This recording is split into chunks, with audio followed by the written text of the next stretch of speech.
Previously, in Season 1 of As the Gods Will.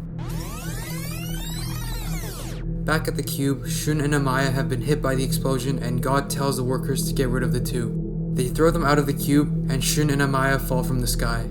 Being in the same situation as Icarus, what might their thoughts have been? The answer to that, they will tell no one but angels.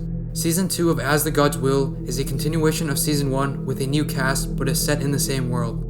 If you haven't seen part 1, click on the top right corner to watch the video so you won't be confused. Also, if you have seen the As the Gods Will movie or Cinema Summaries video on it, I would still recommend you to watch part 1 since the manga has more games and the conclusion to Season 1 is very open-ended. Without further ado, let's get right into the action. The story starts out with our protagonist, Akashi Yasuto, getting into a fight with his best friend Ayoma. After deciding to quit soccer, he breaks his promise of playing soccer professionally alongside Ayoma. Ayoma is in disbelief after hearing this, and the two of them exchange words.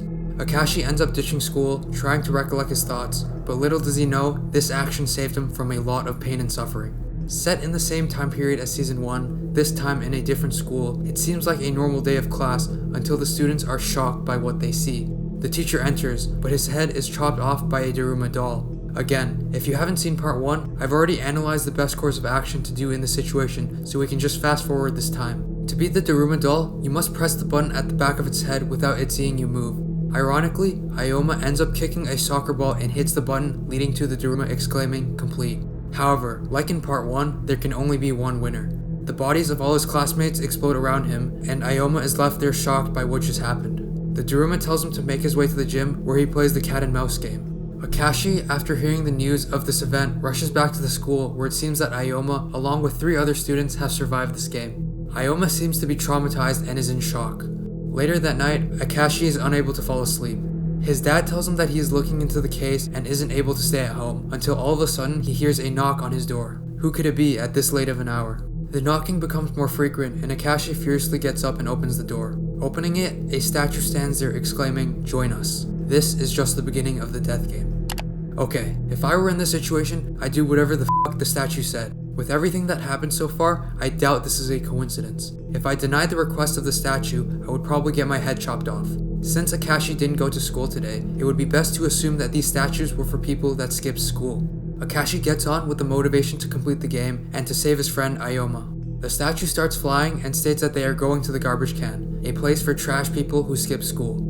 Looking below, some citizens catch sight of the flying statue but are immediately killed, unable to report on what they just saw.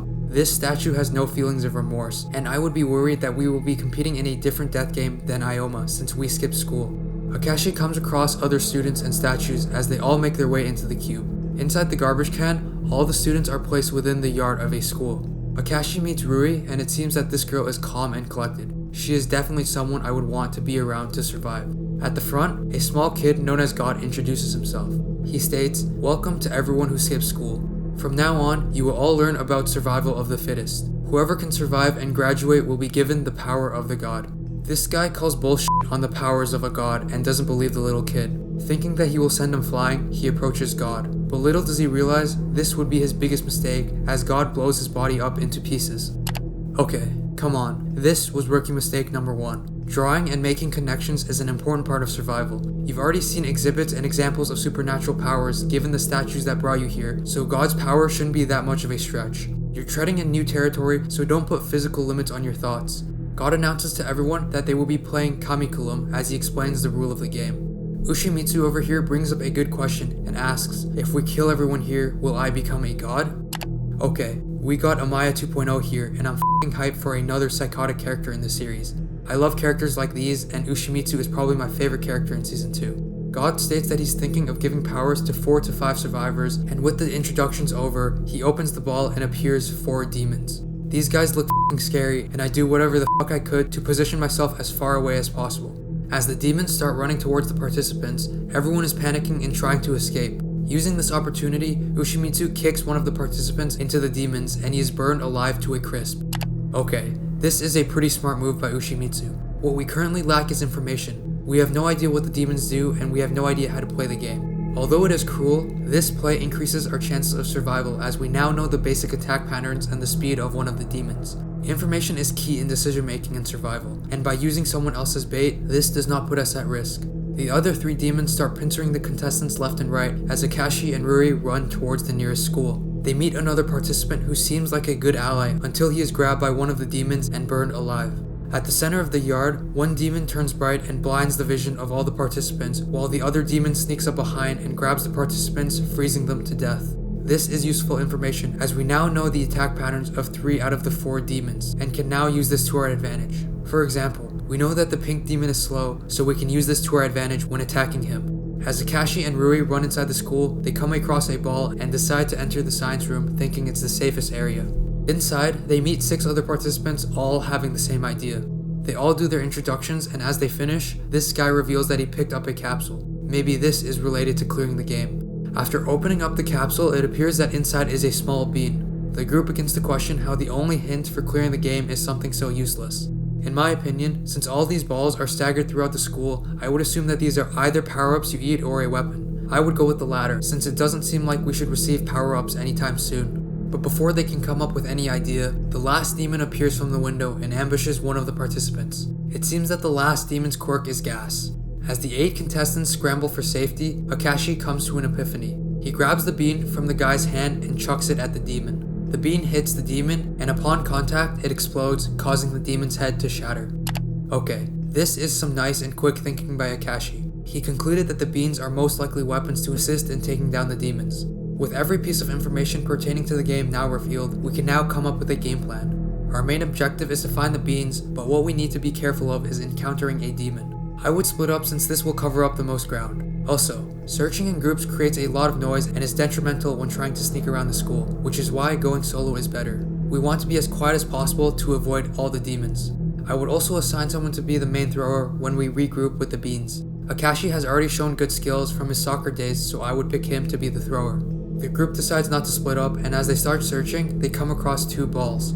Opening one of the balls, inside appears to be a piece of tofu, not a bean. It's unreliable and I wouldn't be so sure about using it as a weapon. This guy over here hides the other ball from his teammates since he wants to have a weapon to himself, but before he is caught, a demon appears out of the corner and smashes this girl to pieces. Unable to outrun the demon, the guy opens the ball only to find nothing inside. Left defenseless, the demons touch him and he is frozen to death. This is another rookie mistake. Standing near a corner restricts your peripheral vision. I would position myself in an area where there are no objects or walls restricting my 210-degree field of view. Akashi grabs the tofu and throws it at the demon. Upon contact, nothing seems to happen and it appears that only beans work. The demon is about to jump on Akashi until suddenly its mouth gets caught in a piece of rope. Pulling the demon back, it is revealed that Ushimitsu is the one harboring this crazy strength. He lifts the demon up and using the rope, throws him out of the window and ties him up to one of the poles. This guy is strong and I would definitely want to be on his good side. Ladies and gentlemen, we have Amaya 2.0 in the building. He's psychotic, strong as and loves being close to death. Luckily for Akashi, it seems that Ushimitsu has taken a liking for him. Akashi explains the situation to Ushimitsu, and since Ushimitsu has already found 3 balls from wandering around the school, he uses one of the balls to kill the demon tied to the window. There are now 2 demons remaining, the fire and the light demons. Remember, we know their attack patterns. If they touch you, you die. You should play to your advantages of having long range. In the yard, it seems that other participants have also found out the power of the beans and are now initiating an attack on the demons. They manage to kill the light demon, but the fire demon escapes. It seems that the vital spot is located in the head. Okay, if I were in this situation, I would make traps around the school and lure the demons in as bait. With its sight set on one person, you could easily have shooters all over the place targeting the demon while it hunts for its prey. They meet up with the group, but it seems that a problem just occurred. They are out of beans. One person chimes in stating that they know where everyone is hiding. Making their way to the gymnasium, they meet a group of people refusing to fight. Akashi forcibly takes away their beans and heads off to kill the last demon. As the group goes and chases after him, the demon appears and chases after the group. Akashi suddenly appears from the stairs, and by staying calm and remembering his soccer instincts, he throws the bean. It looks like it's about to connect, but all of a sudden, the demon removes its head from its body. What the fuck? It can do that? However, the demon did not account for the person behind him. Ushimitsu catches the bean in midair and throws it back at the demon. The bean explodes, and it seems that all 4 demons have been killed. As they make their way back to the gym, they all start celebrating until suddenly this guy is killed out of thin air. Everyone starts dropping like flies until this person exclaims, "There are 5 of them." The last demon is a small fly that a regular person's vision cannot see. However, since Akashi has upgraded vision skills from playing soccer, when put in a life and death situation, he is able to track the movements of the demon. The group makes their way to the science room, unsure of what to do. Okay, similarly, to beat this demon, I would use the same strategy of setting bait. The point of setting bait is to lure an opponent into an unfamiliar area where you have the upper hand. If there is only one way to get into the science room, I would set a trap that goes off immediately after the demon enters through the only possible entrance. The problem is how we would set it up. The group barricades the science room and sets up an area with only one entrance. Since Akashi and this girl are the only two people who can see the demon's movement, they act as bait. Right before the demon attacks them, they run towards the science room and barricades the doors. Flying through the cracks, it seems that this place is empty until the demon comes across a hole in the door. As the demon flies through the crack, this guy grabs it with his hand. Apparently, they cracked the bean into a powder, and upon contact with his hand, the powdered beans interacted with the demon, leading to its demise. This was a pretty smart plan. Thus, the first game has now ended. As Akashi and the group makes their way to the next game, on the TV appears what seems to be God's children's game broadcasted all over the world. The other games are happening simultaneously. According to the broadcast, this guy in Season 1 is considered God, so does that make this boy God Jr.? God Jr. reveals the meaning behind this game. You will all be chosen for an eventual fight that will occur between God's children and those under God Jr. It's an event to determine who is better, those who went to school or those who did not. After seeing Ioma jumping the rope of death in the recording, Akashi has a newfound determination to survive. The next game begins and the survivors are given a choice between 3 games. They must choose musical chairs with 36 participants and a maximum of 18 survivors, sand dredging with 32 participants and a maximum of 24 survivors, and cat cradle with 30 people and a maximum of 10 survivors.